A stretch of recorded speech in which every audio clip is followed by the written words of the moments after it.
yang fase selingkuh itu, Allah Subhanahu Wa Taala mungkin kalau dalam agama kita dia diberikan penyakit yang akhirnya penyakitnya itu merenggut penglihatannya, pendengarannya, yang membuat dia selalu berontak dan terima.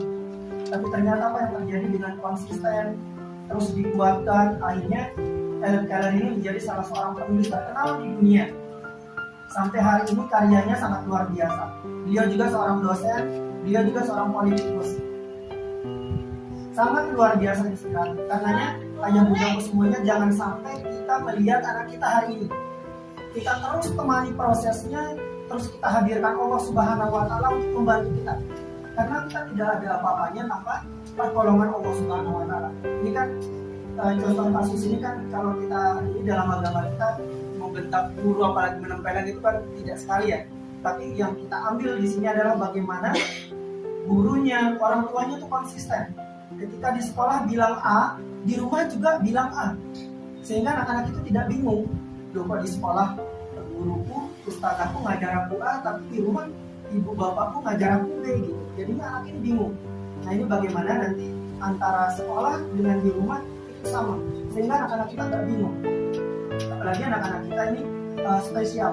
Anak-anak kita ini butuh kontinuitas aktivitas yang membuatnya tidak bingung. Mudah-mudahan anak-anak kita insya Allah, kami yakin anak-anak ini adalah milik Allah. Yang sering lupa, ketika kita sebagai orang tua sering lupa bahwa ternyata anak kita juga punya perasaan dan harga diri. Ini yang sering kita lupa. Anak kita itu sama dengan remaja-remaja pada umumnya, punya perasaan, punya harga diri. Ketika anak kita punya masalah, ketika anak kita ada sesuatu yang disampaikan, jangan sampai kita membandingkannya dengan orang lain. Ketika anak kita tidak bisa memberikan solusi untuk anak-anak kita, mungkin kita bisa juga tahan emosi kita.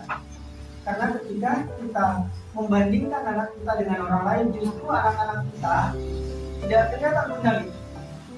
Tidak terlihat. Terlihat, alhamdulillah. Ya, ini ayah bundaku semuanya. Dengan kita perhatian dengan anak-anak kita, maka anak-anak ini justru akan lebih merasa kehadiran kita itu ada, sehingga anak-anak ini butuh merasa percaya dirinya tumbuh, keyakinannya tumbuh, karena orang tuanya itu mendukung, orang tuanya itu tidak membandingkannya dengan orang lain. Ketika anak-anak ternyata anak kita itu punya kemampuan bisa berkembang, anak-anak ini tidak begini terus. Kita tahu lahir dulu bunda tidak begini, tapi ternyata hari ini kita menjadi begini. Butuh proses ayah bunda semuanya. Jangan sampai terlontar dalam mulut kita, anakku tidak bisa. Jangan sampai terlontar kalimat seperti itu, anakku tidak bisa. Padahal anak-anak kita itu terus berproses. Dengan kita mendukungnya, ada di sampingnya, anak-anak kita itu berhak salah dalam prosesnya. Justru ketika anak-anak kita salah, ketika berproses, anak-anak kita akan menemukan jawaban dari setiap permasalahan. Justru itu akan menunjukkan tanggung jawab dari anak-anak kita. Karenanya yang menjawab semuanya, ketika anak-anak kita salah, kita jangan langsung serta-merta naik tinggi emosinya. Ini memang juga butuh ilmu ya, butuh bagaimana kita harus belajar untuk bagaimana mengupgrade diri kita untuk menjadi orang tua yang selalu tenang dalam semua kondisi. Bagaimana juga tadi di Keller itu orang tuanya melihat anaknya dibentak sama gurunya karena itu aturan sekolah, tidak berani. Oh ini untuk kebaikan anakku ke depan, bukan kebaikan anakku saat ini, tapi yang dipikirkan adalah kebaikan anakku di masa depan. Ternyata orang tuanya konsisten dengan aturan sekolah, begitu juga dengan gurunya konsisten untuk mendidik anak ini, sehingga anak-anak ini menjadi orang-orang yang luar biasa. Berikan mereka kepercayaan, karena ketika kita memberikan mereka ruang, ayah bunda semuanya, anak-anak kita akan ada kesempatan untuk mereka berproses. Ini nanti coba kita sama-sama nih ayah bunda untuk kita sharing bersama. Ada kesempatan untuk berproses.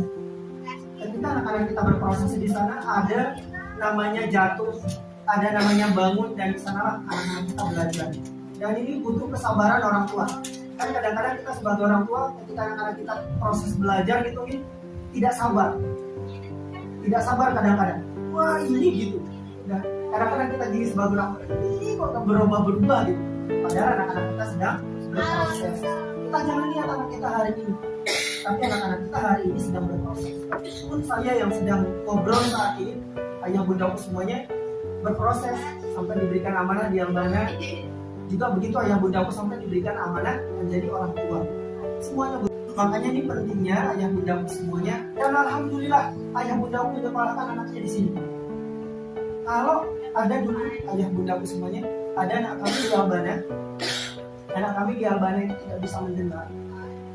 Dan saya sampaikan ke orang tua, di sini tidak ada perangkat untuk membantu anak kami belajar dengan versi anak kami. Dan hasilnya juga tidak maksimal. Jangan sampai juga kita kepingin anak kita seperti anak lain, tapi ternyata kita sekolahkan di sekolah umum, justru akan menjadi bencana bagi anak kita. Karena bukan alamnya di sana, bukan dunianya di sana. Anak kita belajar. Pak Ridwan, taktil itu diapain Pak Ridwan? Yang bunda psikolog Ustaz Ridwan untuk memetakan potensi anak kita.